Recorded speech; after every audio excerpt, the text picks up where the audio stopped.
अगर आपको दुनिया में इंडिया छोड़ के कहीं पर भी बिजनेस चलाना है तो उसके लिए आपको चाहिए टैलेंट। लेकिन अगर आपको बिजनेस इंडिया में चलाना है तो टैलेंट के साथ एक पी भी चाहिए, वो है पॉलिटिक्स। बाईजूस का तो सीन आपने देखा है ना, करेक्ट, ईच एपिसोड का okay. सबका कुछ कुछ रेट कार्ड है, ठीक अच्छा। है, तो सबको एक पे रहता है। हाँ। In most of the cases उसी रेट कार्ड का जो क्यूमुलेटिव अमाउंट बनता है उसी को ये लोग इन्वेस्ट करते हैं कुछ कुछ कंपनीज में। अच्छा। तो नेट सम इनके जेब से कुछ नहीं जा रहा है। तो उन्होंने यही ये पेटीएम के केस को ही देख के बोला था कि अच्छा ऊपर से चाइनीज इन्वेस्टर्स भी लेके रखे हैं। चाइना अगर बीच में आ गया है तो याद रखिए Indian bureaucrats and politicians will never tolerate Chinese intervention in anything. कि ज़ीरोधा अपने आप को पब्लिक क्यों नहीं करा? Because they are trying to use Donald Trump strategy. ये ज्यादा रिवील कर दे रहा हो लेकिन शायद उनको अरेस्ट करने का वारंट है ऑन लैंडिंग। नमस्कार दोस्तों, फाउंडर ज्ञान के नए इंटरव्यू सीरीज में आप सबका स्वागत है। आज हमारे साथ एक ऐसे गेस्ट हैं जो इन्वेस्टर भी हैं, ट्रेडर भी हैं, साथ में एक जबरदस्त कंटेंट क्रिएटर है। तो इस वीडियो में हम डिटेल में जानेंगे स्टार्टअप्स के पीछे का काला सच, कैसे फंडिंग रेज होती है, पैसे किस चीज़ में यूज़ होता है, कहाँ मिसयूज होता है, सब कुछ डिटेल में आपको समझ आएगा कि जो दिखता है वो एक्चुअल में होता नहीं है। तो वेलकम अभिषेक टू फाउंडर ज्ञान। Thank you so much for inviting me over here. Hopefully काफी वैल्यू ऐड करेंगे। स्टार्टअप्स में आपको पता है सब जमाने भर से लॉस हैं, अब इन्वेस्टर्स ने भी माथा टेक लिया है अब बिल्कुल कि भैया ये कब बनाएगा प्रॉफिट है, कब आएंगे करण अर्जुन जो हमने भेजे थे। बिल्कुल। तो यहाँ पे अभी हमने देखा कि जोमेटो के फाउंडर दीपिंदर ने I think Aston Martin 4 crore की गाड़ी ली। 4.5 करोड़। 4.5, बताओ। जस्ट आई थिंक अभी एबिटा पॉजिटिव हुए हैं, ओवरऑल भी प्रॉफिटेबल नहीं है। तो सवाल ये कि क्या ये जो प्लेटफॉर्म फी वही फी से गाड़ी आ रही है, एक्चुअली पैसा आ कहाँ से रहा है? यार देखो, जोमेटो तो क्लासिक केस स्टडी है ये। मतलब सच बताऊं ना तो आप और मैं बैठ के एनालाइज करेंगे ना तो इसमें हर बार कोई ना कोई नया एंगल निकलेगा। बाय द वे, जोमेटो की पूरी जर्नी में 3 बार ऐसा समय आया है जब इनके पास कैश क्रंच हो गया था। हाँ। आप अगर ध्यान से इसको एनालाइज करोगे, स्टार्टिंग में हुआ था, बीच में हुआ था और कोविड के टाइम पे भी एक बार बीच में हुआ था। हाँ। तो आप लोगों को बता दो कि क्यों जोमेटो के ऊपर इतनी ज्यादा नजरें हैं। सबसे पहले तो ये जो फूड एग्रीगेटर वाला मार्केट है ना, डुओपोली बन चुका है इंडिया में। करेक्ट। एक अपना जोमेटो, दूसरा स्विगी है, बाकी सबको तो ये खा चुके हैं। मतलब किसी ने इसको ले लिया, आई थिंक फूड पांडा, और ये हाँ, फूड पांडा को ओला ने लिया था, बट ओला ने खुद ही फूड ऑपरेशंस बंद कर दिया। फिर टाइनी आओ, ये सब मतलब इधर उधर सब एक दूसरे को खा गए, बचे ये दो है। हाँ। तो अभी सीन क्या हो रहा है कि जो आपने सवाल पूछा है, मेरे को लगता है ये फूड एग्रीगेटर के बेसिस पे नहीं जीतेंगे ये गेम, ये जीतेंगे डेटा। जो बोलते हैं ना आज के टाइम पे डेटा इज द फ्यूल। तो इनके आगे चल के, तो एग्जाम्पल के तौर पे आपने इनके सीईओ की बात करी, तो जोमेटो के सीईओ एक चीज बोलते हैं कि उन्होंने एक एक्विजिशन किया था। बताइए कौन सा एक एक्विजिशन किया था? ब्लिंकिट। हाँ। वो कहते हैं कि यार ब्लिंकिट पे लोग सोचते हैं कि ये अभी हमारा इतना सब्सटैंशियल रेवेन्यू नहीं बना रहा है, लेकिन आने वाले 10 साल में ये जोमेटो से ज्यादा रेवेन्यू हमको जनरेट करके देगा। तो ये उनको इतना ज्यादा भरोसा है and slowly that is also progressing. तो मुझे क्या लग रहा है कि इनके सीईओ बड़े स्मार्ट होंगे, वो धीरे धीरे करके अपने बिजनेस मॉडल को स्विच करेंगे। अब देखो इन्हें डिपेंडेंसी कैसे बना ली कि पहले तो इनने वो डिलीवरी चार्जेस फ्री रहते थे, धनाधन जैसे ही 2 रुपए 4 रुपए, अब आप तो देख लो कभी कभार तो ऐसा लगता है खाने से महंगा उसकी डिलीवरी चार्जेस है। और अब प्लेटफॉर्म फी है, सारे डिस्काउंट तो प्लेटफॉर्म फी पे चले बिल्कुल चले गए। तो इन्होंने पहले ये गेम खेल के क्या किया पता है? इन्होंने गोल्ड बेचना शुरू कर दिया। हाँ। पहले जितने गोल्ड बिके थे उससे करीब 3 से 4 गुना ज्यादा गोल्ड बिक गए। हाँ। तो वहां से एक सब्सटैंशियल चंक ऑफ रेवेन्यू इन्होंने बनाना शुरू कर दिया। दूसरी चीज अगर आप देखोगे कि पहली बार Q3 या Q2 में ये लोग नेगेटिव से पॉजिटिव में एटलीस्ट आए। हाँ। ये लोग तो मतलब नेगेटिव ही चलता था, पॉजिटिव आए। क्योंकि इनके लास्ट टाइम प्रॉब्लम क्या हो गया था कि एक बीच में इनकी फंडिंग आने वाली थी, आज से 2-3 साल पहले की बात है, ठीक है। और उस समय पे ये फंडिंग आने वाली थी चाइनीज इन्वेस्टर्स थ्रू, ठीक है। जब फिर वो पंगा हो गया चाइना इंडिया चाइना का वो पंगा हो गया, तो उस चक्कर में उनका ये फ्रीज हो गया कि भैया अब तो पैसे नहीं आएंगे। तो ये बिल्कुल फंस गए वहां पे। तो इन्होंने फिर, आपको अगर ध्यान होगा कि ये ऊपर की वैल्यूएशन पे नहीं, अंडर वैल्यूएशन पे फिर रेस किया था। कि भैया पैसे तो चाहिए अभी बर्न करने के लिए, क्योंकि आई थिंक उनके एग्जिस्टिंग इन्वेस्टर्स ने बोला कि या तो आईपीओ करो या हम ये शेयर्स बेचेंगे, तो उनको करना पड़ा। और आईपीओ ने उनको स्टेलर एक वो दे दिया। पर अब आईपीओ के बाद मार्केट में तो वो गिरा, लेकिन वापस ऊपर इसलिए चल रहा है क्योंकि मार्केट में अब एक परसेप्शन बना। पहले तो डुओपोली, दूसरी चीज है कि हाँ ये प्लेटफॉर्म फी ये चीज ही करेंगे, तीसरा इनके सीईओ पे लोगों को भरोसा हो रहा है कि भैया ये। अब आपकी बात करते हैं कि वो गाड़ी कहां से आई है, वो तो खैर काफी विवादित हो जाएगा, लेकिन जो इन्होंने जोमेटो के सीईओ ने एस्टन मार्टिन ली है, वो तो नो डाउट वो प्लेटफॉर्म फी के ही पैसे से आई है। It is not from high and profitability. Technically I don't think so कि ये बहुत ज्यादा सही भी है, अगर लो भी तो फिर मतलब मेरे हिसाब से आई थिंक उन्होंने अपने शेयर सेकेंडरी मार्केट में बेच के वो करके वो के अच्छा, ये जस्ट बिकॉज आपने ये कहा है तो मैं एक जनरल सबको बता देता हूँ स्टार्टअप वालों का। सारे स्टार्टअप वालों को क्या लगता है कि यार ये बेचारे फाउंडर इतने मेहनत करते हैं और उसके बाद भी सिर्फ सैलरी ले रहे हैं। एक जो फाउंडर रहता है ना वो यूजुअली तो यही वाली चीज जो आपने बताई ना कि ये जो स्टेक थोड़ा सा डाइल्यूशन होता है, यही आप थोड़ा समझा दीजिए। तो एक्चुअल में लोगों को लगता है कि मान लो फाउंडर कोई बोलता है कि भाई मैं 15 लाख सैलरी लेता हूँ, आप गेस कर सकते हो। कोई बोल रहा है कि मैं 24 लाख लेता हूँ, कोई बोल रहा है ये। बट एक्चुअल में इनका पैसा वो 15 लाख 24 लाख से थोड़ी चलता है। एक्चुअल कहाँ से ला रहे हैं? तो इसका एक सिंपल सा अभी लेटेस्ट एग्जांपल लेते हैं। लोग कमेंट्स में गेस करेंगे कौन सी कंपनी का नाम है, हम नाम नहीं लेते, ठीक है, लेट देम गेस। तो एक हस्बैंड वाइफ है, उन्होंने एक बहुत बढ़िया सा स्टार्टअप बनाया, काफी सारे पॉडकास्ट में जाके इंटरव्यूज दिए और काफी ज्यादा पॉपुलैरिटी गेन करी, ठीक है। वैल्यूएशन बहुत अनशर्ड उनका चलने लग गया, आईपीओ भी आया था, कुछ पापा मार्स, मैंने नाम चेंज कर दिया है, ठीक है। तो इस तरह से उन्होंने लेके आए। अब अगर आप देखोगे कि उसमें जो लेडी थी जो सबसे ज्यादा रिप्रेजेंट करती हैं, वो हार्डली अब कुछ स्टेक होल्ड करती है उस कंपनी में। आई थिंक सो 3 या 4% होल्ड करती है, उससे भी कम है, करेक्ट। अच्छा, मतलब आप समझ गए हो वो कौन सा है, उससे भी कम है। और उनके हस्बैंड थोड़ा करते हैं, डबल डिजिट में हल्का पुल्का करते हैं, ठीक है। लेकिन आपने अगर वो न्यूज देखी होगी कि जब इनने अपना इशू लेके आए थे तो इनने 200 करोड़ तो इनकैश कर लिए। अब इसके बाद एक बात बताओ, आपके अकाउंट में 200 करोड़ आ गए पोस्ट टैक्स, चलो भैया आपके पास 140 करोड़ भी आ गए, उसके बाद मैं जीवन भर अगर 10 लाख रुपए सैलरी भी लूं, 15 लाख भी सैलरी, क्या फर्क पड़ रहा है? आई हैव ऑलरेडी क्रिएटेड उस 140 करोड़ को मैं अगर 10% के हिसाब से भी कंपाउंडिंग का कोई इंस्ट्रूमेंट, मैं शेयर मार्केट भी नहीं बोल रहा हूँ, एफडी, बॉन्ड्स, रियल एस्टेट कुछ भी कर लो तो मेरा तो लाइफ सेट ही है ना एक तरीके से। तो काफी सारे लोगों को लगता है कि it is the salary through which, देखिए सैलरी के केस क्या होता है, only in bootstrapped company that becomes, और उसमें तो वो डिजर्व करते हैं। जैसे हमारे जीरोधा के फाउंडर, जीरोधा तो वो 100 करोड़ वो करेंगे यार, because they don't have any other means, ना इन्वेस्टर का पैसा जला सकते हैं क्योंकि इन्वेस्टर है नहीं, ना उन्होंने लोन वाले लेके रखे हुए किसी और के बंद करने, ना लिस्टेड। करेक्ट, मतलब अगर जीरोधा ने 2000-4000 करोड़ का रेवेन्यू किया है, 100 करोड़ का इतना, तो सैलरी आराम से ले सकते हैं, बिल्कुल कर सकते हैं, एंड प्रॉफिटेबल है यार, तो वो तो बिल्कुल कर सकते हैं। और जीरोधा के केस में ये भी देखिए कभी, अच्छा because we are talking about Zerodha, मेरे को बहुत हाई फीलिंग रहती है कि जीरोधा अपने आप को पब्लिक क्यों नहीं करा, because they are trying to use Donald Trump strategy. अब डोनाल्ड ट्रम्प क्या करता है, देखिए डोनाल्ड ट्रम्प की एक बड़ी खास बात है, डोनाल्ड ट्रम्प की maximum companies, in fact 99% companies are not listed. हाँ, ठीक है। अब सामने वाला सोचेगा क्यों नहीं लिस्टेड है भाई, इतना पुराना बंदा है, रियल एस्टेट का मुगल है ये, तो उसको बोलते हैं ना यूएस का रियल एस्टेट का बादशाह कहते हैं। उसका सिंपल सा, उसको पता है जिस दिन वो लिस्टेड होगा वो पब्लिक स्क्रूटिनी में आ जाएगा। रियल एस्टेट का तो बिजनेस ही वैसे काफी डामाडोल वाली चीज, एंड हर क्वार्टर में आपको ग्रो करना है, रिपोर्टिंग करनी पड़ेगी, हर चीज, बिकॉज यू आर आंसरेबल ना। आपने शेयर्स फ्लोट कर दिए पब्लिक को तो आप आंसरेबल हो जाते हो। तो वही चीज ये लोग कर रहे हैं। अब एक बात बताओ, इसको दूसरा एंगल लेते हैं, लेट्स से जीरोधा ने अपने आप को लिस्ट करवा दिया होता, अब दोनों भाइयों को इतना पसंद है जीरोधा, जल्दी वो डाइल्यूट तो करते नहीं। लेकिन अब अगर वो 100 करोड़ का अपना सैंक्शन करते तो हो सकता है बोर्ड में थोड़ी चहल पहल होती, दो सवाल होते कि अच्छा रुको और बढ़ाओ और बढ़ाओ और बढ़ाओ। और अगर किसी क्वार्टर में, मान लो 2 क्वार्टर में, देखिए शेयर बाजार में ब्रोकर्स का बिजनेस तभी चलता है जब मार्केट अच्छे बुल रन में हो। जब मार्केट साइडवेज में अगर 1-8 साल चले जाएगा या नेगेटिव में चले जाएगा, जैसे अभी स्मॉल कैप्स के साथ हो रहा है, अगर स्मॉल कैप 6-8 महीने भी ऐसे रह गए, मतलब हम जब रिकॉर्ड कर रहे हैं तो स्मॉल कैप्स नीचे आए, अगर 8 महीने नीचे रह गए ना, मैं बता रहा हूँ ब्रोकर्स का बिजनेस थोड़ा डेंट हो जाएगा। तो जस्ट इमेजिन अगर जीरोधा के साथ कभी ऐसा हो जाए, तो उस समय पर अगर इन्वेस्टर्स होते बोलते भैया तुम किस लिए ले रहे हो, करेक्ट, आप पे कट लो, तो they don't want to get into hassle, why to answer somebody.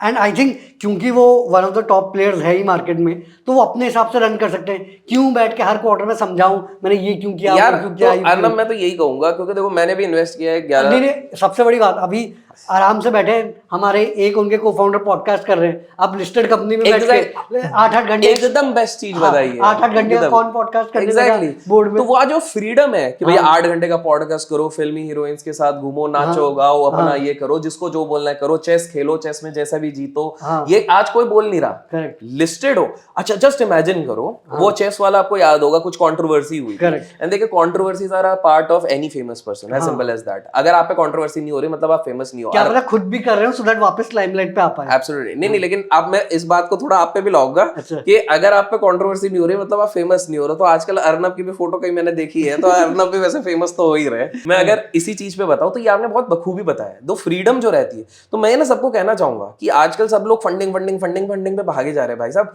Funding का सबसे क्लासिक एग्जाम्पल अपन चाहिए तो आगे डिस्कस कर लेंगे, एक कौन सा है अपना समझ गए ना, समझ गए। दुनिया का सबसे बड़ा एड टेक, हाँ जो चलो नाम तो उसका ले ही सकते हैं, करेक्ट, हाँ तो बायजूस, हाँ। तो बायजूस का तो सीन आपने देखा है ना, करेक्ट, फंड मतलब आप अगर उनके इनिशियल वीडियोस देखेंगे, जब वो आई थिंक 2010 के, जब वो अकेले बैठ के फुल स्टेडियम को पढ़ाते थे, बंदा देखता था, इंस्पायर होता था, मोटिवेट होता था, क्या मजा आता था। बिल्कुल। एंड क्या लोग होता है कि भाई एक टीचर का बेटा इतना बढ़िया पढ़ा रहा है, शाहरुख खान को एम्बेसडर बना दिया। हाँ, और स्टेप बाय स्टेप उन्होंने ग्रो किया, सबने देखा। उसके बाद ऐसा रॉकेट बनाया कि खुद ही निकल गए ऑर्बिट पे। यार बायजूस ऐसी कंपनी थी, पीक वैल्यूएशन $22 बिलियन का था। हाँ। आज $400 मिलियन नहीं मिल रहे सारे, हर दूसरे दिन तो ये बिक गया, वो बिक गया, एक घर चले गया। आप बिलीव नहीं करोगे, जो राइट्स इश्यू हो रहे हैं ना, उसका राइट्स इश्यू हो जा रहे हैं, बट वो एक्सेस टू कैपिटल उनके पास नहीं है। वो अपने एम्प्लॉयज को सैलरी नहीं दे पाए हैं, ये जो ये तो मैंने सुना, क्योंकि फाउंडर ने बोला कि भाई राइट्स इशू तो हो गया, but we don't have access to that capital. ये देखो, ये जब $22 बिलियन की कंपनी को 400 मिलियन में लेके वो उठा रहे फंड, तब भी वो कैश उनको नहीं मिल रहा है यार। पर बायजूस ने ना वैसे गलतियां करी हैं। नहीं, तो आई फील जो आपने वही बोला कि जब आप इन्वेस्टर ले आते हो, इन्वेस्टर पैसे कैसे कमाता है कि नेक्स्ट इन्वेस्टर को इसकी टोपी उसके सर, उसकी टोपी इसके, और इसमें प्रॉफिट तो चाहिए नहीं, मुझे रेवेन्यू दिखा के करना है। एब्सोल्युटली। तो यही चलते चलते कहीं पे तो आखिरी वाला इन्वेस्टर बोलेगा कि भैया अब आईपीओ करना है, और आईपीओ में प्रॉफिट आ जाता है, उससे वो दूर दूर तक नाता नहीं है। तो इसमें सीन क्या हो जाता है, नहीं आजकल तो विदाउट प्रॉफिट वाले भी आईपीओस थोड़े आए हैं, ठीक है, बट वो फिर हमारे से पेटीएम और इन सब नहीं तो इसमें सीन क्या हो जाता है अर्नब, इसमें ना एक लक्ष्मण रेखा रहती है। हाँ। बायजूस वो लक्ष्मण रेखा जस्ट क्रॉस करने वाली थी, हाँ। उसके पहले सारे प्रॉब्लम्स आ गए। करेक्ट। ऐसा नहीं था कि जोमेटो के इसमें नहीं आया था, जोमेटो ले लो, पेटीएम ले लो, प्रॉब्लम्स दिख रही थी, लेकिन वो सही टाइम पे सही जगह से जंप कर दिया, वो लक्ष्मण रेखा को क्रॉस कर दिया, आईपीओ निकाल दिया। तो सारे इन्वेस्टर चलो ठीक है भैया, अपना काम तो निकल गया। अभी जैसे पेटीएम की आप बात कर रहे हो, तो पेटीएम के इनिशियल इन्वेस्टर तो पैसे निकाल के बैठ गए, लोग रो रहे हो वॉरेन बफेट का नुकसान। अरे भैया वो 540 करोड़ रुपए कमा के निकल चुके हैं, वो अक्टूबर में निकल गए थे लोग। उनका नुकसान का एक तो पहली बात वो 100 बिलियन उनकी नेटवर्थ है। हाँ, एक तो उसपे यार आप क्या बात कर रहे हो। उसके बाद वैसी मतलब सेवरल बिलियन तो इन कैश है।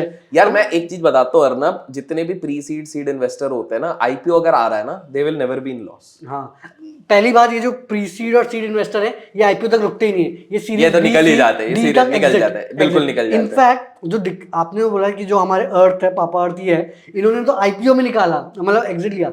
आजकल ऐसे फाउंडर्स हैं, सीड फंडिंग में उन्होंने लिया, सीरीज ए राउंड में उन्होंने अपने सेकेंडरी शेयर्स बेच के। तो ये वाली चीज तो मैं भी अपने काफी उसमें करने वाला हूँ, बट बिकॉज यार मेरे लिए वो सेंसिबल रख रहा है। Why should I wait for that big gestation period? आप तो चलो इन्वेस्टर हो, आपको तो सेंस बनता है कि भाई जब मुझे मौका मिले मैं निकलूंगा। बट अगर मैं फाउंडर हूँ, मैं तो कमिट होना चाहिए ना कि एटलीस्ट मैं आईपीओ। अच्छा, आप फाउंडर का बोल रहे हो? हाँ, founder series A series B में सेकेंडरी में निकल रहे हैं। तो अब मैं क्या बोलूं? हाँ, और जब सीरीज सी सीरीज डी होता है, तब तक लंका लग चुकी होती है। आई थिंक बिकॉज आप ये बोल रहे थे कि शायद बंसल्स के साथ भी ये हुआ था, if I am not wrong. Flipkart में सचिन बंसल नहीं निकल गए थे? नहीं, सचिन बंसल उसके बाद निकले थे, जब वॉलमार्ट ने खरीदा।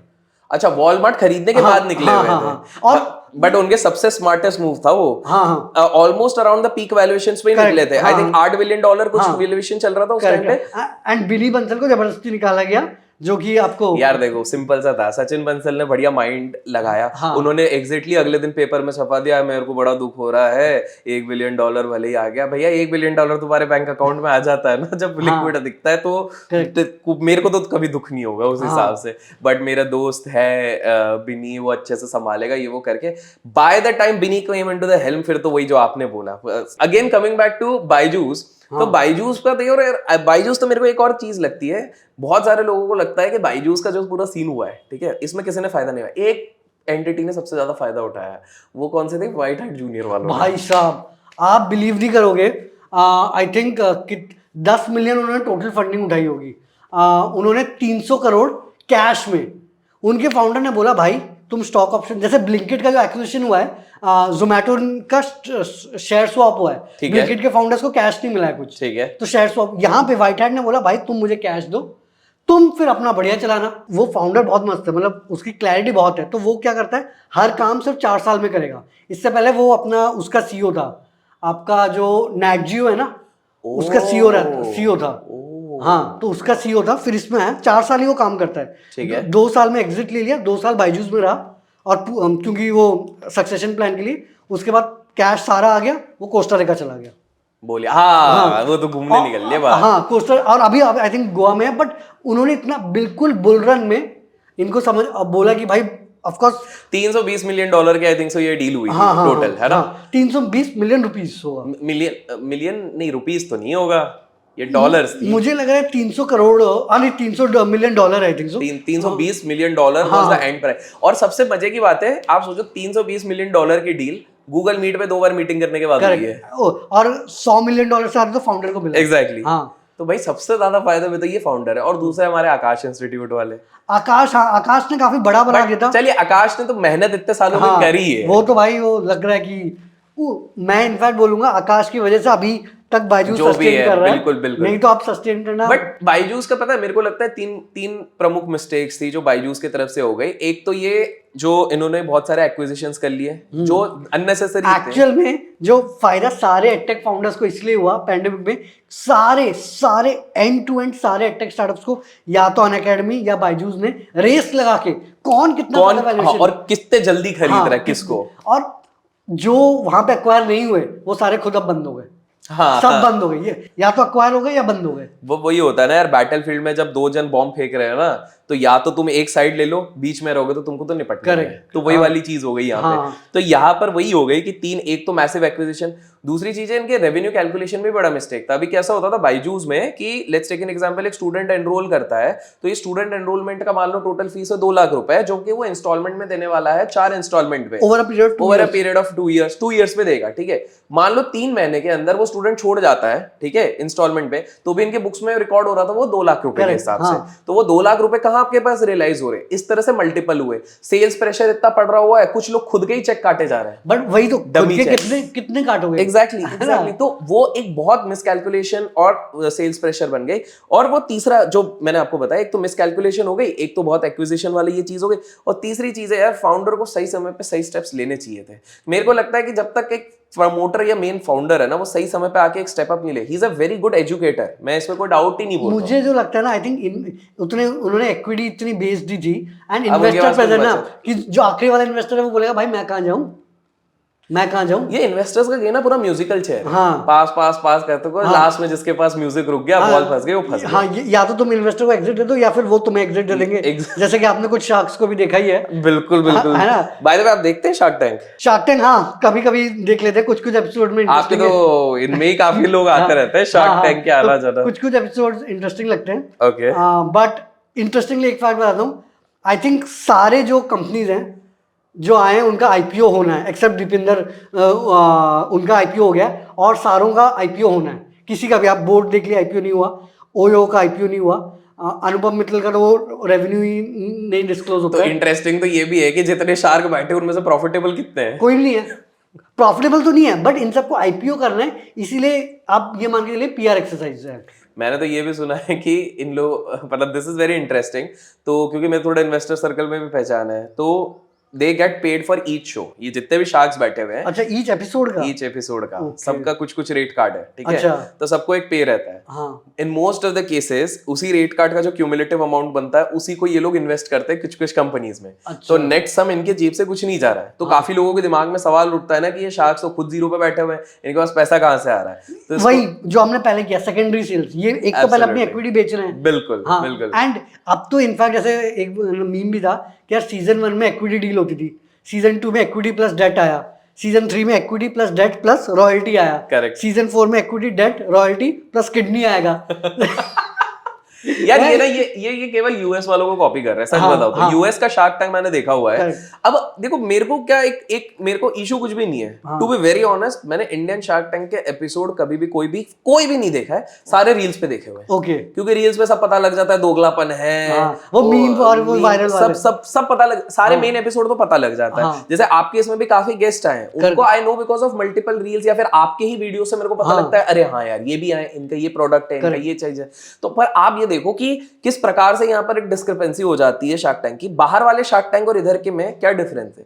बाहर वाले शार्क टैंक है ना, वो उसके जितने भी बंदे, केविन ओलियरी हो गए या फिर अपने मार्क क्यूबन, वो तो बिलियनर है, बिलियनर प्रॉफिटेबल है। केविन ओलियरी भैया, he is also running good investment fund, VC वाले हैं, सारे जो हैं सब प्रॉफिटेबल हैं। यही मेरा पॉइंट है। सब वो बिजनेस करते हैं, मतलब प्रॉफिटेबल बिजनेस कर रहे हैं, profitable business, and it is like they have grown multiple businesses. हाँ। आप सारे देख लो, डेमन जॉन, और सबने एक ब्रांड ऐसा बनाया हुआ है जिसको गली गली में हर बंदा जानता है। डेमन जॉन भी देख लो, उसने भी किया हुआ है, हर बंदे ने। एंड सबका फील्ड अलग है, कोई क्लोथिंग होगा, कोई टेक होगा, कोई और उधर आप देखोगे, उधर अगर क्लोथिंग ब्रांड हो रहा है, उधर अगर 5 क्लोथिंग वाले बंदे आते हैं ना, मतलब पिच करने के लिए, तो ऐसा नहीं है कि मना कर देंगे कि भाई ये क्लोथिंग वाले क्यों। उल्टा उनको कोलैबोरेटिव अपॉर्चुनिटी मिलती है कि भाई तुम मेरा डेमेंट बोलता है, मेरे पे साथ भी है, मेरा सप्लाई चेन लो या फिर लाइसेंसिंग डील कर लेते हैं, इस तरह से ये चीज है। तो आप ये सबसे बड़ा डिफरेंस देखो कि इधर जो यूएस वाला शार्क टैंक है, मैं with due respect, Indian US सब सही है, बट हम रियल डिफरेंस बता रहे हैं। यूएस वाला शार्क टैंक वाला अगर अपना एटीट्यूड या ईगो दिखाता है, इट मेक्स सेंस, बिकॉज उन्होंने अपने जीवन में एक्चुअल में उखड़ा हुआ है। अब क्योंकि यहाँ पे आपने देखा होगा जब कोई लॉस कर रहा हो तो स्टार्टअप या हमारे शार्क्स बहुत चौंक जाते हैं। एग्जैक्टली, बट वो तो आप भी लॉस कर रहे हो। और मैं यार देखो, अभी स्पेशली जो जिसने सीड फंडिंग या सीरीज ए ही उठाई है, उसको कौन सा है कि भाई लॉस प्रॉफिट करना है। सिंपल सा है, अभी हो सकता है हमको कुछ लोग हेट दें, मैं सिंपल है कि भैया तुम लोग विदेशियों की तारीफ करो, दिल पे हाथ रख के कसम खा के बोलना, आज से शार्क टैंक कितना टाइम हुआ अब चालू हुए? ये 3 सीजन हुए, 3 साल हुए। 3 साल हुए ना। 5 साल पहले इनमें से कितने शार्क्स को आप जानते थे? कमेंट्स में बताना, आपको आंसर मिल जाएगा। नहीं, ऑफ कोर्स शार्क टैंक आने से अवेयरनेस बढ़ी है, कोई डाउट नहीं है, बहुत लोग सब बहुत बढ़िया है। यंग 15 साल के बच्चे भी इंस्पायर हुए, हम वो बोल ही नहीं रहे कि एंड वो तो हमारी फील्ड को फायदा ही हुआ है कि एब्सोल्युटली सबके लिए, कंटेंट वालों के लिए भी फायदा, सबके लिए फायदा हुआ। तो हम ये नहीं कर रहे कि हम डिच कर रहे हैं, वो डिस कर रहे हैं, हम बस बता रहे हैं कि क्या और चीजें बेटर हो सकती थी, what are the difference. Simple सी बात है, जैसे एक सिंपल सी बात है कि मतलब कहने, मतलब ये छोटा मुंह बड़ी बात होती है, but a couple of sharks से ज्यादा इन्वेस्टमेंट मैंने करे हुए हैं स्टार्टअप्स में। ओके, ठीक है, एंड नॉट जस्ट मी, मुझसे 10 गुना ज्यादा और भी आसपास वालों ने करेंगे, जिनके आपने काफी इंटरव्यू किए होंगे, बोलते भी एज सिंपल एज दैट। और जैसे आई डोंट नो, क्योंकि मैंने आपके सारे एपिसोड्स नहीं देखे, आप मेरे को बताइए सही है कि नहीं है, क्योंकि मैंने ये सुना हुआ है। तो अभी बेसिकली मैं बताता हूँ, मैं एक आईआईटी गया था सेशन लेने के लिए, ठीक है। वहां पर तो आजकल हर आईआईटी में वो पिच डेक और ये थोड़ा ये वाला चलता है, तो उसमें वो जजेस यूजुअली क्या बुलाते हैं, जो शार्क टैंक के पार्टिसिपेंट्स होते हैं ना, जिनको फंडिंग अनाउंस की रहती है और बहुत वायरल चला रहता है, उनको बुलाया जाता है। तो मैं ऐसे 3-4 उन लोगों से मिला। तो अब टू बी ऑनेस्ट, मैं तो इतने सिर्फ चेहरे से पहचानता हूँ, क्योंकि मैंने आपको बताया, मैंने रील शॉर्ट्स में देखा। तो मैंने उनसे पूछा कि भाई आप लोग तो सारे, मेरे को 4 में से 3 लोगों ने बोला कि भाई हमको स्क्रीन पे बोला था फंडिंग का, हमको फंडिंग नहीं मिली है। करेक्ट, हाँ, काफियों को नहीं मिली है। तो आई वाज लाइक यार 4 में से 3 बोल रहे नहीं मिली है, तो what is this? Is it true? हाँ, तो काफियों को फंडिंग नहीं मिलती है। शार्क्स का कहना है कि भाई हम ड्यू डिलिजेंस करते हैं, जो इन्होंने नंबर डिस्क्लोज किए वो नहीं किए।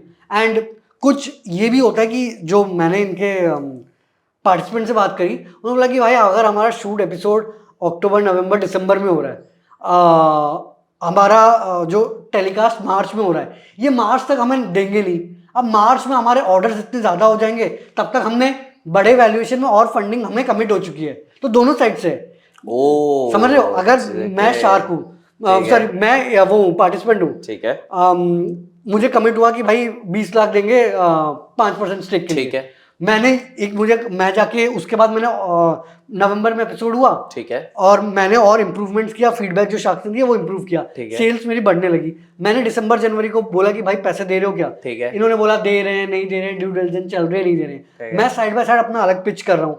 उस बीच में जनवरी से लेकर मार्च में मेरी सेल्स बढ़ गई, तो मुझे हायर वैल्यूएशन में किसी और इन्वेस्टर ने पैसे कमिट कर दिए। तो पहले 5 करोड़ का वैल्यूएशन मुझे शार्क टैंक में मिला था, बट 10 करोड़ में मुझे किसी ने कमिट करके पैसे ट्रांसफर कर दिए। Obviously I will go for that person. तो अब ये शार्क बोलेंगे कि भाई अभी हमें को फंड करना है, बोलेंगे भाई अब तो 10 करोड़ की वैल्यूएशन हो गई। नहीं, but because the sharks are also very clever. अगर आपने एक पैटर्न नोटिस कराया है, तो शार्क टैंक में सबसे ज्यादा डील कौन से टाइप के ब्रांड होते हैं? D2C। हाँ, इनफैक्ट ओनली मैं तो यही बोलता हूँ, शार्क टैंक में अगर आप एक सीड फंडेड D2C ब्रांड है तभी आपके लिए बेस्ट है, वरना नहीं है। हाँ, क्योंकि सीड फंडेड अगर है तो आपका एक वैल्यूएशन कैप लग गया, नहीं तो शार्क से कुछ भी मांगेंगे। बट दूसरा चीज है, शार्क को भी तो फायदा है। अब एक बात बताओ, आप एक शार्क हो, आपको पता है आपका ब्रांड बना हुआ है, आपको ये भी पता है D2C ब्रांड ऐसा है जिसकी प्रॉफिटेबिलिटी जल्दी अपन निकाल सकते हैं। हाँ। प्लस हमारा ब्रांड इमेज जैसे लग जाएगा, और शार्क टैंक में इसकी फंडिंग है। आपने हर बार देखा होगा कि फर्स्ट 3 मंथ्स तो स्काई रॉकेट हो जाते हैं इन सारी चीजें। एंड ये वही है ना कि जिस दिन एपिसोड टेलीकास्ट होगा मैसिव हो जाएगा। तो शार्क्स के लिए तो सबसे सिक्योर्ड चीज है ना कि भैया इधर पैसा फटाक से बन रहा है, फटाफट हमारा काम बन रहा है। इसलिए आप देखो, तो ये एक और डिफरेंस है यूएस और इसमें। आप यूएस में देखोगे तो हर तरीके की कैटेगरीज को होता है।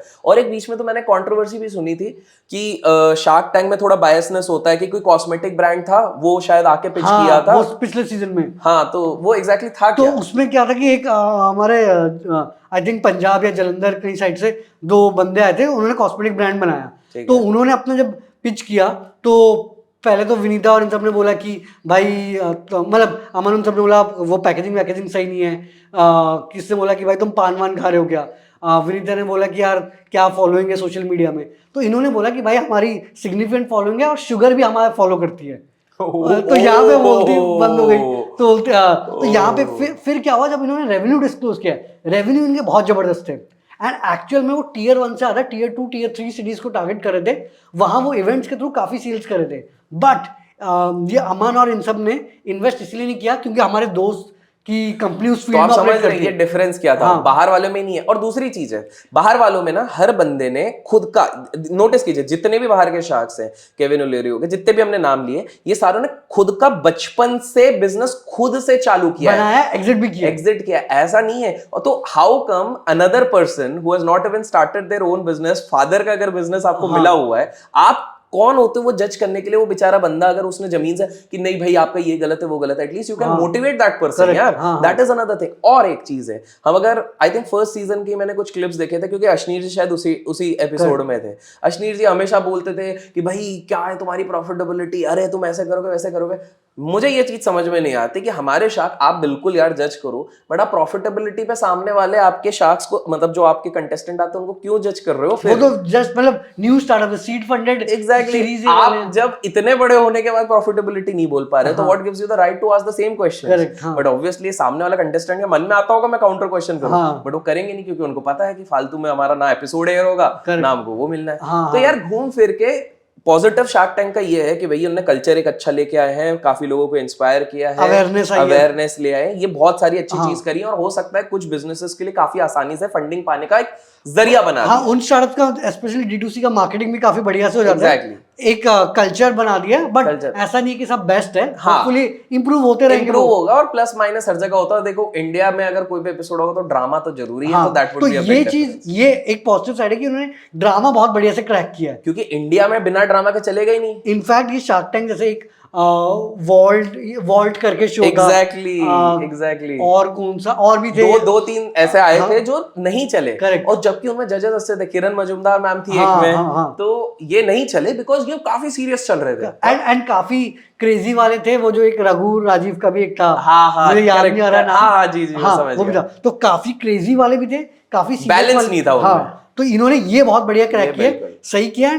ये जो इनके फाउंडर्स हैं ये सही से बोल भी पाते हैं। यस, तो ये इनका एक बहुत बढ़िया चीज है। एंड मेरे को लगता है, चलिए हो सकता है कि आने वाले इस बार इन्होंने जो गेस्ट शार्क्स किए, स्पेशली दीपेंद्र हो गए, रितेश जी हो गए, तो ये अपने बढ़िया पर्सपेक्टिव जो ऐड कर पा रहे ना, तो दैट इज फन। और आपने एक चीज नोटिस करी, बिकॉज आपने दीपेंद्र बोला, रितेश जी बोला, the larger the shark the humbler that shark. जितना बड़ा शार्क होता है ना वो उतना ज्यादा हम्बल होते हैं, क्योंकि उसको पता है ना मैं यहाँ पैसे थोड़ी कमाने आया हूँ, यहाँ मैं क्या ही कमा लूं। यार देखो बिलियनर का वही रहता है, एक बार हो गया तो मतलब चलो चिल कर रहे वो जीवन में। अब मैं अपने बड़े डील पे फोकस करूं या यहाँ कोई 10 करोड़ वैल्यूएशन 15 करोड़ तो ले ले भाई, कर ले भाई। तो तभी आप देखेंगे रितेश भी कोई मांगता है ना, बोला भाई तू जो मांग रहा है वही मैं दे रहा हूँ, क्यों मैं करूं यार। एग्जैक्टली तू जो मांग रहा है वही कर रहा हूँ, करो डील खत्म। But Ritesh is a very nice shark. By the way, आपके ऑडियंस के फेवरेट शार्क कौन है, कुछ आइडिया? वो आइडिया नहीं है, बट मुझे तो लगता है कि मुझे दीपेंद्र भी काफी सही है, रितेश भी काफी सही लगते हैं दोनों। बट हाँ, होपफुली अगर और ऐसे गेस्ट शार्क्स और लाते रहेंगे ना तो शायद, क्योंकि सीजन 2 में इनका TRP ऑलमोस्ट खत्म हो गया था हाल, मतलब क्योंकि सेम शार्क्स थे और अश्लील नहीं थे सीजन 1 का, तो हालत टाइट हो गई थी। बट सीजन 3 में आई थिंक 12 शार्क्स हैं, मतलब पूरे उसमें एक टाइम में 5 ही आते हैं, बट और 7 गेस्ट शार्क्स लेके आए हैं। एंड स्पेशली दीपेंद्र हो गए एंड ये रितेश हो गए, आई थिंक वो इडलवाइज की जो है, मैं नाम बोल रहा हूँ, हाँ मैं समझ गया मैडम, हाँ वो मैम भी, ये काफी अच्छा फीडबैक देते हैं। तो ये जो गेस्ट शार्क वाले कॉन्सेप्ट से वापस से पुश मिला है, ये तो इंटरेस्टिंग होगा। तो अश्नीर जी ने तो एक स्टेटमेंट और भी दी थी पेटीएम के बारे में, कि पेटीएम के शेयर अगर जो बेचेगा वो सबसे बड़ा बेवकूफ होगा। ये आज से आई थिंक साल भर पहले ये वैसे आपको जो, अगर हम पेटीएम का बात करें कि उनको आप मान लो कि one of the front runners in the startup ecosystem है। फ्लिपकार्ट के बाद अगर हम देखें तो पेटीएम में सब कुछ बढ़िया गया। आईपीओ के बाद से उनकी प्रॉब्लम लगता है खत्म ही नहीं हो रही। उसके पहले दे वर द किंग मेकर्स, मतलब बर्कशायर हैथवे, वॉरेन बफेट से लेके अपने सॉफ्टबैंक, कौन नहीं कर रहा था इन्वेस्टर, सब इन्वेस्ट थे। बट ऐसा क्या दिक्कत हो गया आईपीओ के बाद से, मुझे लग रहा है लंका रुक ही नहीं रही है। एक संभलता है, दूसरा जाता है, दूसरा संभलता है, तीसरा निकल जाता है। यार देखो, पहली चीज तो हो गई है, एक ना बिजनेस में कंसेप्ट कहते हैं मोट मतलब होता है आपका एक स्पेशलिटी। तो इनकी ना स्पेशलिटी जो थी उसी को तोड़ दिया गया। इनकी स्पेशलिटी थी जो आप ट्रांजैक्शन करते थे ऑनलाइन, जैसे वॉलेट ट्रांजैक्शन, गूगल पे आ गया यार, मोर रिलायबल, उसके बाद फोन पे आ गया, मल्टीपल अदर एस्पेक्ट्स। यहाँ पे तो गवर्नमेंट ने बोला कि वो डिमोनेटाइजेशन ने पेटीएम को बनाया, यूपीआई ने पेटीएम को इतना तोड़ा है, और वो एग्जैक्टली वही चीज हुई है। ठीक है, तो पहली चीज तो मैं आपको ये आंसर कर दूं कि इन लोगों को सबसे ज्यादा फायदा अभी तक इसलिए हुआ था क्योंकि ये लिस्टेड नहीं था। हमने जो जस्ट अभी थोड़ी देर पहले बात करी थी, तो स्क्रूटिनी नहीं है, किसी को जवाब नहीं देना है, अपने अंदर अपने अकाउंट्स, अपना ये सारी चीजें ऑडिट कर रही है, ये सारी चीजें कर रही है। अब तो इनको करना पड़ रहा है, तो सारी चीज स्क्रूटिनी में आ गई, पब्लिक स्क्रूटिनी में। तो पहली चीज तो ये आ गया, इनका मोट यहाँ पर टूटने लग गया। दूसरी चीज क्या हो गई है कि मतलब ये मेरे को समझ में नहीं आता अनफॉर्चुनेटली कि जब आप बहुत बड़े बन जाते हो तो आपको छोटी मोटी चीजें करने की जरूरत नहीं है। लेकिन क्या होता है कि जब इन्वेस्टर का पैसा आता है और प्रेशर आता है ना, तो वो इतना प्रेशर कभी बिल्डअप हो जाता है कि अनजाने अनजाने में आप बहुत सारे गलत करने लग जाते हो। तो वो जो आरबीआई का जो इनके पेमेंट्स बैंक के ऊपर आज से कुछ समय पहले आपको खबरें, एक ही महीना हुआ है, बिल्कुल 1-2 महीना हुआ है जो ये चीज आई थी, तो इन्होंने नोटिस करा कि भाई इन्होंने काफी सारे 5 साल से फर्जी ट्रांजैक्शंस हुए, फर्जी अकाउंट हुए, बेनामी टाइप अकाउंट्स बने हुए हैं, काफी सारी मनी लॉन्ड्रिंग हुई है। मतलब छोटे छोटे खातों में इतने लाखों लाखों करोड़ों करोड़ों का ट्रांजैक्शंस हुआ है, फेक अकाउंट्स बने, काफी इस तरह की सारी चीजें हुई हैं जिसपे कि आरबीआई ने एक रेड अलार्म बजाया था। अभी हाल फिलहाल में आरबीआई गवर्नर शशिकांत दास जी ने एक चीज कही थी, उन्होंने एक स्टेटमेंट दिया था कि you know, even if you know how to drive a Ferrari, if you're not cautious, you will anyways end up with an accident. हाँ, तो उन्होंने ये पेटीएम के केस को ही देख के बोला था कि भाई आई थिंक ये जो आप, मैं समझ पा रहा हूँ कि पेटीएम वॉलेट में आई थिंक उनका केवाईसी उतना स्ट्रांग ही नहीं था। तो तभी आप देखोगे जो इंस्टाग्राम में जो कमेंट में मैसेज आता है कि मुझे मैसेज करो, मैं अकेली तो ये they were using Paytm wallet. ये इनके लिए ना एक बहुत बड़ा प्रॉब्लम होने लग गया। और मेरा ये मानना, किसी भी कंपनी में अगर कॉर्पोरेट गवर्नेंस के इश्यूज होने लग जाते हैं तो भैया आपको संभल के रहना है। तो पहली वो चीज हो गई। दूसरा, धीरे धीरे पता लगने लग गया कि इनके काफी इनिशियल इन्वेस्टर्स ऑलरेडी एग्जिट कर चुके हैं, जो जैसे हमने क्योंकि उनको भी उन्होंने तो अंदर का देखा है यार, जो अंदर बैठ के सब कुछ देख रहा तो उसको पता ही है क्या सारी चीजें। तीसरी चीज क्या हो गई कि Sharma ji as an entrepreneur काफी अच्छे हैं, बट जिस तरह के वो ब्लेटेंट कमिटमेंट देते हैं, जैसे एक डांस वाला वीडियो उनका आ जाता है, फिर हम देख लेंगे, हम ये कर लेंगे, सारी चीजें, वो जो चीजें चलती रहती है, दैट इज ऑल टुगेदर एक काफी अलग लेवल पे लेके जाके जाते हैं। तो वो deadly combination of over confidence, deadly, अच्छा ऊपर से चाइनीज इन्वेस्टर्स भी लेके रखे हैं। मुझे ये भी एक थोड़ा सा लगता है कि जैसे अलीबाबा और ये सब, आई थिंक उन्होंने इक्विटी काफी कम करी है। तो अलीबाबा का एंट फाइनेंशियल ने डाला हुआ है क्योंकि उनको एम वही था कि हम वो जो वीचैट ऑफ एग्जैक्टली वो था। बट मेरे को ऐसा लगता है कि अब आप देखो ना, हमने आज जो डिस्कशन जहां से चालू करी, पी वाला एंगल तो यहाँ से अब डाइल्यूट हो जाएगा ना। अब पी क्यों आएगा? चाइना अगर बीच में आ गया है तो याद रखिए, Indian bureaucrats and politicians will never tolerate Chinese intervention in anything. In fact most of the Indians will also not tolerate कि भैया साला चाइनीज वालों का माल क्यों उठा रहे हैं, चाइनीज वाला की क्यों उठा रहे हैं। इन दैट केस तो ये अब तो क्या हो गया, हमेशा पहले डूबती हुई नैया को कोई बचाने वाले थे, अभी वो वाली चीज नहीं है।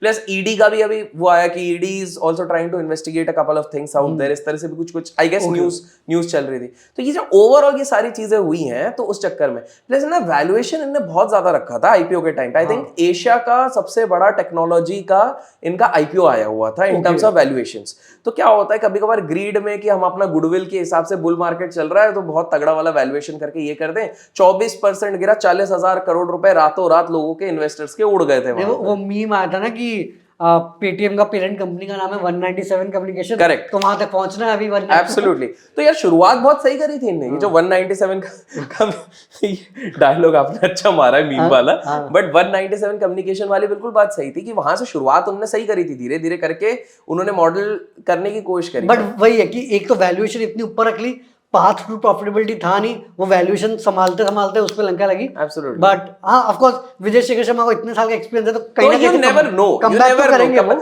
यार जैसे आप खुद देख लो, आज से 8 महीने पहले जोमेटो पे भी नोबडी वाज थिंकिंग कि यार 8-10 महीने पहले कि ये कमबैक कर पाएगा। एक और मीम था कि जोमेटो का शेयर प्राइस टोमेटो के शेयर प्राइस से कम है। एब्सोल्युटली, बट इनके जोमेटो ने कितना स्मार्ट मूव किया आपको पता है? पहले Zomato was catering to almost 222 cities, ठीक है, इनके ये पूरे वो चल रहे थे, एंड फॉरेन में भी थे, वो भी फॉरेन में भी थे। हाँ, ऑपरेशंस बंद किए इन्होंने सारे वो ऑपरेशंस बंद कर दिए जहां से रेवेन्यू सेट कम आ रहा है, और वहीं पर पहली बार प्रॉफिटेबिलिटी आना शुरू कर दी। उन्होंने बोला कि मल्टीपल क्वालिटी के अगेंस्ट पे, सॉरी क्वांटिटी के अगेंस्ट में क्वालिटी को फोकस करना उन्होंने शुरू किया, तब जाके उनकी पैसे बने। एंड वही, और जो ब्लिंकिट वाला शेयर स्वैप था, ब्लिंकिट की तब लंका लगी थी क्योंकि, और अब ब्लिंकिट भी पैसा दे रहा है। हाँ, and Blinkit and I think इनका कॉमन इन्वेस्टर है जोमेटो का, सॉफ्ट बैंक थे, तो इनको अक्वायर किया एंड तब ब्लिंकिट की लंका लगी थी। अब क्विक कॉमर्स में ब्लिंकिट मार्केट लीडर है। दीपेंद्र ने खुद बोला कि हो सकता है अगले 10 साल में ब्लिंकिट का रेवेन्यू जोमेटो से ज्यादा रेवेन्यू हो, एंड ब्लिंकिट अब डीमार्ट को भी टक्कर दे सकता है 5 साल के अंदर। बिल्कुल, तो पॉइंट वही है कि यू नेवर नो, जोमेटो तो फॉर श्योर कहीं ना कहीं मेरे को लगता है कुछ ना कुछ तो धमाल कर सकते हैं, क्योंकि अपने आपको विजय भी कमबैक करेंगे, क्योंकि वो जिस लोगों को देखते हैं कमेंट में क्या बोलते हैं, आप बोल रहे हो करेंगे, अब मैं 2 साल के नजरिए में बोलता हूँ मैं अभी डाउटफुल, अब पब्लिक पे छोड़ भाई कमबैक करेंगे का इसका मतलब नहीं आप शेयर्स खरीद लो। हाँ, ये बाय सेल रिकमेंडेशंस नहीं है, हम जनरल एक डिस्कशन पे बोल रहे हैं। हम उनके फाउंडर के बारे में बोल रहे हैं। तो वैसे भी वही बोल रहा है, मैं तो बोल रहा हूँ भैया, तो मेरे हिसाब से तो मेरे को नहीं लगता कि इतने आसानी से होगा, बट लेट्स सी, हो सकता है। ये मत करना कि भाई शेयर ही खरीद लिए, नहीं, कोई भी यहाँ पर ना शेयर के बाय सेल कुछ भी नहीं कर रहे हैं, हम सिर्फ डिस्कशन कर रहे हैं। हाँ जी। एडटेक का आप क्या देखते हैं? बायजूस की लंका लगी, अनअकैडमी काफी प्रेशर में आ गया है, जबकि 22 बिलियन बायजूस का था, अनअकैडमी 3.5 बिलियन पे था। अनअकैडमी प्रेशर में आ गया, इसमें फायदा फिजिक्स वाला ले गया कि भाई फिजिक्स वाले के, बट अभी इस बार आपने फिजिक्स वाला का भी वो तो न्यूज देखा होगा कि पूरा ऑलमोस्ट प्रॉफिट क्रश हो गया। बट मुझे भी वही फिजिक्स वाला का भी ये लग रहे थे, पहले इन्होंने सारे चीजों में कोर्सेज निकाले, फिर इन्होंने कॉलेज निकाला, अब आप बिलीव नहीं करेंगे स्कूल निकाला इन्होंने। हाँ, अभी जस्ट कुछ दिन पहले की ये खबर आई हुई है, स्कूल लॉन्च पर मेरे को क्या लगता है ना, पता है, ये एक काफी डिबेटेबल सिचुएशन है कि इसमें, तो मेरा ये नजरिया कहता है कि एटलीस्ट अगले 5-6 साल तक एडटेक का मार्केट तो है, उसके बाद हो सकता है। एडटेक का मार्केट हमेशा है अगर आप एडटेक को एज एजुकेशन भेजो, नॉट एज अ होप। नहीं, इसमें एक ऐड करो। अच्छा। मैं ये कहूंगा ये 5-6 साल है, एडटेक को आप एजुकेशन जैसे तो बेचो, ऑब्वियसली नॉट एज एस्पिरेशन मत बेचो, एजुकेशन के हिसाब से बेचो, प्लस साथ में जिस तरह के डेवलपमेंट मार्केट में हो रहा है उसको भी आप नापो। एग्जाम्पल के तौर पे अभी आप देखोगे कि जो लोग एआई को अडॉप्ट कर रहे हैं, मैं ये नहीं कह रहा हूं कि एआई बेस्ड कोर्स बना रहे हैं, वो गलत है, एआई को अडॉप्ट करके अपने एडटेक में कहीं ना कहीं इनकॉर्पोरेट कर रहे हैं, they are having a distinct amount of age. जैसे कि मैं खुद कुछ एडटेक्स में इन्वेस्टर हूं, तो मैंने एक चीज देखी, देखो कंपटीशन हुआ है, इन्वेस्टर्स काफी कॉशियस भी हो गए, क्योंकि मेरी जब बात होती है अमंग्स द इन्वेस्टर्स, तो एक चीज क्लियर है कि अब वो स्पेसिफिकली बायजूस का पूरा सीन देखने के बाद, क्योंकि बायजूस भी यहाँ का पोस्टर बॉय था एक तरीके से, आप समझ लो, तो पोस्टर बॉय है अभी भी है, और यहां से अगर वो बाउंस कर गया, तो बॉस दैट विल बी, मतलब अलग कहानी मूवी बननी चाहिए, फिर तो मूवी और ब्लॉकबस्टर होगी, उसमें कोई ना कोई खान या कपूर ही लिया जाएगा। तो ये पॉइंट, ये चीज है कि थोड़ा अभी के लिए मार्केट एडटेक वालों के लिए टफ जरूर है, पहले कुछ तो भी बोल के उठा लेते थे पैसे, अभी उतना आसान नहीं है। बट वो है कि इसमें जो डोमिनेटिंग क्लास में 3-4 प्लेयर बचेंगे ना, वो पूरी तरीके से खा जाएंगे। एंड इसमें मुझे लगता है कि सबने ये जो एग्जाम कैटेगरी, मतलब कंपटीशन कैटेगरी और K-12 जो कि 11-12 इन सब में फोकस किया, बट एक बहुत बड़ा जो मार्केट है वो है कॉर्पोरेट एग्जीक्यूटिव एजुकेशन। एक एरुडिटस करके स्टार्टबिल है, $1 बिलियन का वैल्यूएशन है, एंड उनके कोर्सेज क्या होते हैं, स्टैनफोर्ड उन सब क्या कोलैब करके बनाते हैं, 4 लाख 5 लाख के कोर्सेज होते हैं। और बिल्कुल जो एग्जीक्यूटिव एजुकेशन है जो कि पहले 15-20 लाख की थी, उसको ये 5 लाख में देते हैं, एंड आप 1-2 उनके ऑफलाइन क्लासेस स्टैनफोर्ड में जाके या यूरोप में जाके ले सकते हो। बट ये 4-5 लाख के कोर्स होते हैं और डायरेक्टली यूनिवर्सिटी के साथ कोलैब करके किया है, तो ऐसा भी नहीं कि हर कोई आके बना देगा, तो एक मोड भी बन गया, एंड हाइट 5 लाख का टिकट साइज है, बिल्कुल, तो मार्जिन भी है। पर आप एक चीज बताइए, जैसे पीडब्ल्यू आपने बताया स्कूल भी खोल लिया, ये भी खोल लिया, क्या आपको लगता है ये सारी चीजें सस्टेनेबल है? यार, तो पीडब्ल्यू का जो मुझे जो समझ आ रहा है वो ये है कि वो बच्चों को जितने यंग एज से पकड़ना चाहते हैं कि वो इवेंचुअली आके कॉम्पिटिशन भी उनके थ्रू करे, कॉलेज भी उनका ले।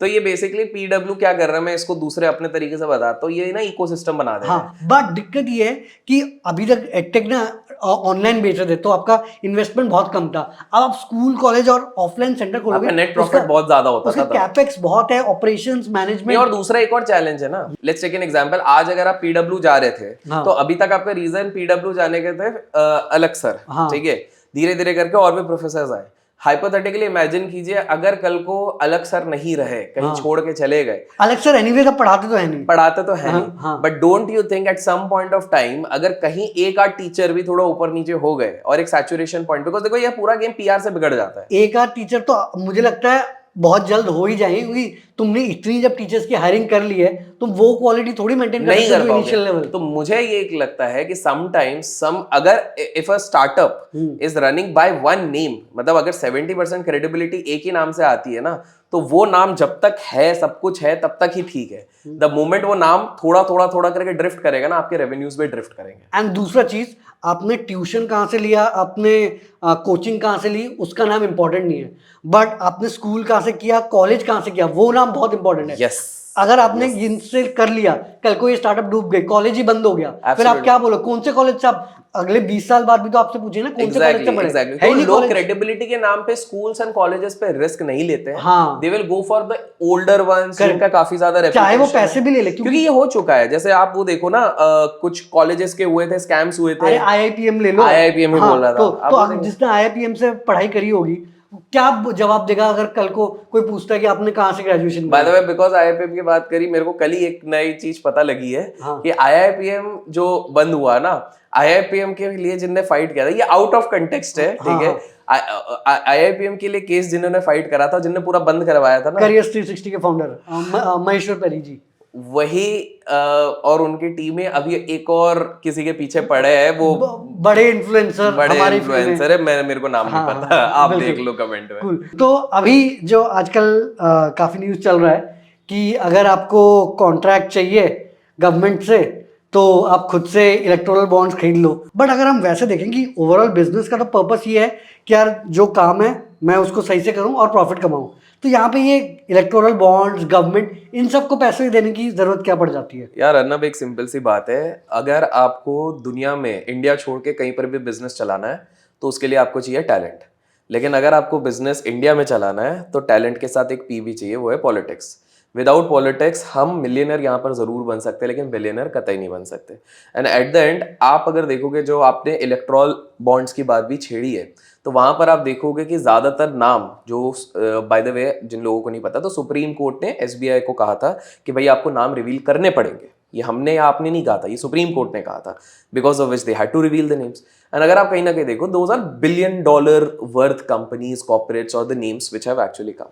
तो यार जो बिलियनर लोग हैं वो ऑब्वियसली बड़ा गेम खेलते हैं और इस चीज को रखते हैं। इस चीज को आप समझिए अर्नब कि जब आप बड़ी चीजों की बात करते हैं, बिकॉज हमारे देश में काफी सारे कैपिटल इंटेंसिव बिजनेसेस हैं। नाउ कैपिटल इंटेंसिव बिजनेस कैसे हो गए? रोड्स हो गए, कंस्ट्रक्शन हो गए, और एयरपोर्ट्स हो गए, कोई भी इंफ्रास्ट्रक्चर रिलेटेड जो हो गए। तो यहाँ इस तरह की चीज़ों के लिए इनके अगर आपको कॉन्ट्रैक्ट्स लेने हैं तो ऑब्वियसली आपको थोड़ा गवर्नमेंट का सपोर्ट तो चाहिए ही। अब गवर्नमेंट का सपोर्ट आप कैसे कर सकते हैं? आप सीधे जाके बोलोगे अरे बॉस प्लीज़ मेरे को हेल्प कर दो, मैं आपके बच्चे को लड्डू दूंगा, लॉलीपॉप दूंगा, तो वो तो नहीं मानने वाले। तो ये this is one way through which they are actually trying to give a support. अच्छा, अब इसमें कुछ लोग सवाल करेंगे एथिक्स, अनएथिक्स, एथिकल है कि अनएथिकल है। वेल, इसमें अनएथिकल एथिकल के वाली बात ही नहीं आती, ये पर्सपेक्टिव की बात है। कुछ को सही लगेगा, कुछ को गलत लगेगा, बट हाँ ये पॉइंट है कि एक अनड्यू एडवांटेज इनको जरूर मिलता है। तो हमारे देश में अगर आपको ये चीज करना है, अच्छा, और ये तो इस बार इतना प्रेशर किया गया है जस्ट बिफोर इलेक्शंस, तो काफी सारी चीजें बाहर आई हैं, but do you really think कि इससे पहले ये सारी चीजें नहीं होती थी? नहीं, वही मैं सुन रहा था कि एक्चुअल में पहले तो ये सारा ट्रांजैक्शन कैश में और ये सब होता है, अब तो रिकॉर्डेड है, तो इसीलिए हमको पता चल रहा है। यार आपको मैं बता दूं, पहले तो और भी तरीके होते थे, जैसे पॉलिटिकल पार्टीज हो गई हैं, तो पॉलिटिकल पार्टीज को एक तो कैश ट्रांजैक्शंस हो गए, दूसरे तरीके होते थे जो आपने केमन आइलैंड वाली चीजें सुनी होंगी। So lot of time money used to get routed, मतलब आप यहाँ पर हो, आपका ब्लैक मनी जाता था केमन आइलैंड, बेसिकली आप आई थिंक कंपनी रजिस्टर कर रहे हो केमन आइलैंड, एग्जैक्टली केमन आइलैंड्स पे, एंड देन वो, तो आप एक चीज देख रहे होगे, जैसे बहुत इंटरेस्टिंग आपने एक चीज नोटिस करी है, थोड़ा स्टॉक मार्केट का एंगल अगर इसमें लाता हूँ, लास्ट 1 साल से FIIs, फॉरेन इंस्टीट्यूशनल इन्वेस्टर्स, हमारे देश में सिर्फ बेच रही हैं, बट स्टिल हमारा मार्केट तो पूरा साल भर से ऊपर है। साल भर से ऐसा तो कुछ हुआ नहीं है ना, हम साल भर में तो ऑलमोस्ट काइंड ऑफ डबल 40-50% चले गए हैं। करेक्ट, साल 1.5 साल से, और 2 साल से अगर बेच रहे हैं, साल भर से ज्यादा बेच रहे हैं, तो ऐसे कैसे हो रहा है? तो there is a high possibility कि यही पैसा है जो वहां से लगा हुआ था और वही पैसा जा रहा है। तो दिस इज एक्चुअली वैक्यूम था, उसको बैलेंस किया जा रहा है।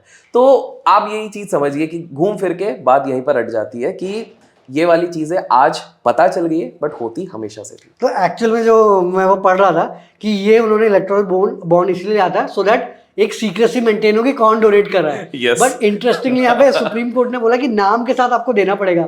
एसबीआई बोलता है कि भाई हम जून को रिवील करेंगे। करेक्ट। सुप्रीम कोर्ट ने बोला भाई इलेक्शन अब है, मैं जून को जान के मैं क्या जीके बढ़ानी है मुझे। बिल्कुल। तो ये कहीं ना अचानक से लोग ये बोल रहे हैं कि चलो एटलीस्ट अभी हमको पता है कि सुप्रीम कोर्ट एटलीस्ट न्यूट्रल है। अभी मुझे लगता है अब लोगों को पता चल गया कि कितने रुपए में आपको कॉन्ट्रैक्ट मिल रहा है। पहले ये नहीं पता था एग्जैक्टली कि वो 1000 करोड़ में मिल रहा था कि 900 करोड़ में। अब आपको नंबर मिल गया। एब्सोल्युटली। तो किसी भी रीजन के कारण, बट हाँ अब एक्चुअल वैल्यू लोगों को तो अब उस पर डिस्कशंस हो रहे हैं। अब let's see where it actually goes forward. हाँ, एंड दूसरा जो आपने इंटरेस्टिंगली बोला कि अगर फॉरेन इन्वेस्टर्स निकाल रहे हैं बट कहाँ से पैसा आ रहा है, ये भी अभी रिसेंटली मैंने वो महादेव बेटिंग स्कैम वाला देखा था। बिल्कुल बिल्कुल। कि 2 जूस सेलर ने अपने छत्तीसगढ़ से निकल के करोड़ों अरबों का धंधा, ये Correct. जो भी आपके सारे बेटिंग एप्स जो सारे इन्फ्लुएंसर्स प्रमोट करते हैं वो वही ओन करते हैं। एब्सोल्युटली। एंड इंटरेस्टिंगली अब इनको पता चला कि पहले ये सोचते थे कि भाई ये 100 200 500 करोड़ कहाँ लेके जाते हैं। करेक्ट। मान लो चलो एक बार 200 करोड़ की शादी कर ली, नेहा कक्कड़ ये सब सबको बुला लिया, बाकी के टाइम में पैसा कहाँ जाता है। अब सेबी के होश उड़ गए कि भैया ये तो हमारे ही मार्केट में आ रहा है। एब्सोल्युटली। एंड हमारे ही मार्केट में आई थिंक ये हवाला ऑपरेटर्स और ये सब इसके थ्रू पैसे कर रहे हैं। एग्जैक्टली। तो ये वाली सारी चीजें तो काफी रैम्पेंट हुई है, और ये महादेव बेटिंग ऐप की चीज तो काफी ज्यादा यहाँ पर वाइल्डली इससे पता चली है। बट मुझे लगता नहीं ये सिर्फ महादेव बेटिंग ऐप नहीं है, इससे पहले भी काफी बार हो चुकी है। इट्स जस्ट दैट इस बार बिकॉज महादेव बेटिंग ऐप को ईडी ने पकड़ा है, तो ये धीरे धीरे सारे ट्रेल वो ट्रेल पकड़ रहे हैं, सीज हो रहे हैं। एग्जैक्टली। तो आप बोल रहे हैं कि बेसिकली होता पहले भी था एंड होपफुली ज्यादा भी होता हो। करेक्ट। बट अब है कि हमारे पास रिकॉर्ड आ गया कि कौन कैसे कितना कर रहा है। एग्जैक्टली। तो एक ट्रेसेबिलिटी हो गई है जिसके कारण हमको पता लग गया। एंड दूसरा जो हम सोचते हैं कि यार मिलियनेयर बनने में बहुत मेहनत लगती है, बिलियनेयर में आपके पास एम्प्लॉयज हैं, आपके रिसोर्सेज हैं, तो आपको इजीली कॉन्ट्रैक्ट मिल जाएगा। बट जैसा आप बोल रहे हैं कि एक्चुअल में वो और टफ है, क्योंकि इवन स्किल टैलेंट रिसोर्सेज के बाद आपको जो आपने बोला पी बहुत जरूरी है, वो सही कनेक्शन सही टाइम में सही बंदा। और ये अगर पी का एंगल आपका बिगड़ भी जाए ना, कुछ लोग तो शायद इसलिए भी करते हैं कि वो एंगल ना बिगड़े। जरूरी नहीं है कि they are going to take a help, but वो एंगल ना बिगड़े। बिकॉज़ अगर एंगल बिगड़ जाता तो फिर आपको लंदन जाना पड़ता। हाँ तो फिर वहीं से आके आप ट्वीट ही कर सकते हो बैठ के। एग्जैक्टली कि भाई मैं तो देना चाहता था, ले नहीं रहे लोग। करेक्ट। हाँ, तो यही वाली चीज है। ये है। तो अब इसमें फाइनल क्वेश्चन यहाँ पे आता है, तो आपको आपके हिसाब से क्या लगता है कि बूटस्ट्रैप स्टार्टअप बढ़िया है, फंडिंग स्टार्टअप बढ़िया है, या फिर कौन से नीशेस में इंडिया में स्टार्टअप्स पैसा कमा सकते हैं? ये नहीं कि भाई वैल्यूएशन बन गया, इधर से पैसा निकाला उधर जोड़ा, उधर से पैसा निकाला इधर जोड़ा। यार देखो मेरे हिसाब से दोनों आर गुड। ऐसा कुछ नहीं है कि भैया आपको फंडेड नहीं होना, आपको बूटस्ट्रैप ही होना है। देखो मेरा फेवर तो हमेशा बूटस्ट्रैप पे जाता है, क्योंकि दूसरे का हेडेक क्यों लेना है। हाँ। एट द एंड क्योंकि कस्टमर और आप क्या सर्विस प्रोवाइड करो, आपके एम्प्लॉयज और कस्टमर, इन दोनों वेरिएबल को संभालते संभालते सर पड़ जाता है। एग्जैक्टली। अब तीसरा वेरिएबल जो इनका भी बिग डैडी है वो आ गया तो फिर तो बहुत मालिक है। बट स्टिल कुछ लोग बोलेंगे कि नहीं करना है हमको फंडिंग उठानी। फंडिंग तभी उठाने के सोचना अगर तुम्हारे अगले 10 साल में यूनिकॉर्न बनाने का सपना है। मैं उसका रीजन बताता हूं। देखो क्या होता है अर्नब भाई, इसको थोड़ा अगर नंबर्स के हिसाब से देखे जाए, अगर मैं $100 मिलियन की कंपनी बनाता हूँ, $100 मिलियन भी छोड़ो, $1 मिलियन की कंपनी बनाता हूँ, उसके पूरे ओनरशिप मेरे पास रहती है, तो I am very good satisfied हूँ, अपना ही बॉस, खर्चा बढ़िया से चलेगा, सब बढ़िया चल रहा है, सारा टकाटक चल रहा है। हाँ। अब अगर मैं इन्वेस्टर वाले गेम पे खेल ही रहा हूँ, but I am not aspiring to become unicorn, मैं बस बीच में अटक रहा हूं, तो कोई सेंस नहीं है। क्योंकि एक यूनिकॉर्न का 30% is still very significant for me. But हाँ, you have to be prepared for all the sacrifices, headache, फिर वो आपके 8 घंटे की काम नहीं रहता है। अब आप 18 घंटे के लिए आप लिटरली एक जॉब टाइप में हो, आप जॉब पे हो। इट्स जस्ट दैट आपकी कुर्सी ज्यादा मुलायम होगी, मुलायम है, बट आपको भी सबसे एंड में ही पैसा मिलेगा जब इन्वेस्टर ले जाएंगे। सब हाँ। वो आपके एंड में होगा। आपका बस एक बढ़िया सा ऑफिस मिल जाएगा, 10 दोस्त अच्छे आपके लिए बोलेंगे, 3 इंटरव्यू आपके अलग होंगे। That is the only. वो तो पीआर फाउंडर्स खुद इन्वेस्टर का पैसा से पीआर कर देते हैं। Exactly. And again talking about ये ना फंडिंग, सबको लगा कि हर बंदे को फंडिंग चाहिए। नहीं चाहिए भाई। There are lot of business models which don't require funding at all. Overall India में अभी तक पिछले अगर 10-15 साल छोड़ दें, अभी तक सब प्रॉफिटेबल धंधा ही बनाते हैं। ऐसा तो नहीं है टाटा बिरला अंबानी ये तो बड़े हो गए, बट आप अपने लोकली भी देखिए, किसी का हॉस्पिटल होगा, किसी का दुकान होगी। एब्सोल्युटली। बट लोगों को क्या लगता है कि अपने पैसे जलाने से दर्द रहेगा, दूसरे का रहेगा जला देंगे तो क्या रहेगा। लेकिन दूसरे का आप जलाओगे ना तो उसके बाद कभी उठ भी नहीं पाओगे। हाँ, वो आपको उठने थोड़ी देगा, वो नहीं देगा। और वो भी अगर बर्बाद हो गया ना तो उसके आसपास वालों ने देखा हुआ है। एक सिंपल सा, एक लास्ट जाते जाते आपके बंदों को बताता हूं, इसी को एक्सटेंशन है कि यही वाली चीज एक क्रिप्टो ब्रांड के साथ हुई है। उस क्रिप्टो ब्रांड को माना जाता है, उसके चक्कर में ही काफी सारे दूसरे क्रिप्टो ब्रांड्स को परेशानी हुई है। उनका जो फाउंडर है वो अभी कई विदेश में घूम रहा है, still he is not able to raise funds by any crypto company. अब वो कौन सी कंपनी है वो आप देख लो, इंडिया में वो आ नहीं सकते बिकॉज ये ज्यादा रिवील कर दे रहा हूं, लेकिन शायद उनको अरेस्ट करने का वारंट है ऑन लैंडिंग। ओके, एंड यहाँ पे मुझे लगता है कि लोगों को जो इंडिया की जो प्रॉब्लम्स हैं उनसे रिगार्डिंग स्टार्टअप बिजनेस बनाना है रादर देन कॉपिंग फ्रॉम आउटसाइड। यही पे मैं सोच रहा था कि एक मॉडल होता है जैसे ABCDEFG, तो इसमें अगर आप देखोगे A फॉर एप्पल ली एस्ट्रोलॉजी। अब देखो एस्ट्रोलॉजी का धंधा किसी ने नहीं सोचा था इसका एक स्टार्टअप बन सकता है। एस्ट्रोटॉक देखो 600 करोड़ विदाउट फंडिंग उन्होंने धंधा बना लिया, अब फंड अपने दम पे उठा रहे हैं। आप ये चौंक जाओगे, कुणाल शाह ने उनको मैसेज किया कि आपकी क्या वैल्यूएशन है, उस पे उन्होंने आई थिंक 6 करोड़ इन्वेस्ट किए फॉर 1% इक्विटी। यहाँ पे कुणाल, हर बंदा कुणाल शाह को मैसेज करता है या कुणाल शाह ने उनको मैसेज किया। तो एस्ट्रोलॉजी वैसी B से बड़ा एप्पल नहीं, अपना बॉलीवुड से रिलेटेड वहां से कुछ धंधा बनाया। C फॉर अपना छोटा एप्पल नहीं, क्रिकेट से रिलेटेड, क्योंकि यहाँ पे बहुत पैशन है वो है। डी अभी काफी एक्सप्लोर नहीं हुआ, बट डिवोशन एंड स्पिरिचुअलिटी वो भी काफी बड़ा धंधा बनेगा जिसको अभी क्रैक नहीं कर पाए। ई में अपना अर्न मनी वाला सेगमेंट है, क्योंकि हमारी जनता है कि भाई पैसे कमाने, चाहे लोन देके दो या कैसे भी करो। ये एफ में अपना फैंटेसी स्पोर्ट्स, आपने देखा ये ड्रीम 11 और ये सब क्या फोड़ा है इन्होंने जब तक सरकार ने टैक्स नहीं लगाया। एंड जी फॉर अपना गेमिंग। करेक्ट। ये मुझे लगता है ये जो कोर वाले धंधे हैं ना, ये एंटरटेनमेंट भी है और इसमें छोटे ट्रांजैक्शन होते हैं बट प्रॉफिटेबल ट्रांजैक्शन होते हैं। बिल्कुल सही है ना, बिल्कुल, I would agree on that. Gaming में तो आपने वही मैं खुद बता था कि मुकेश अंबानी ने बोला मूवीज म्यूजिक इन सबको कंबाइन कर दोगे ना, गेमिंग उससे बड़ा बनेगा। There is no doubt why gaming influencers are at the peak in our country. हम यहाँ पे घिस घिस के पॉडकास्ट वीडियो बना रहे हैं, वो गेमिंग इन्फ्लुएंसर अपना गेम नहीं यार लाइक करेंगे लोग, डोंट वरी। बिल्कुल, तो होपफुली आपको इसमें काफी कुछ समझ आया होगा। एंड थैंक यू अभिषेक, आपने इतना टाइम दिया। एंड आप भी बताओ आपके फेवरेट शार्क कौन से, या आपको किस टाइप के बिजनेस पता है। एंड जल्दी हम अभिषेक को एक और पॉडकास्ट पे बुलाएंगे। Thank you so much. Thank you.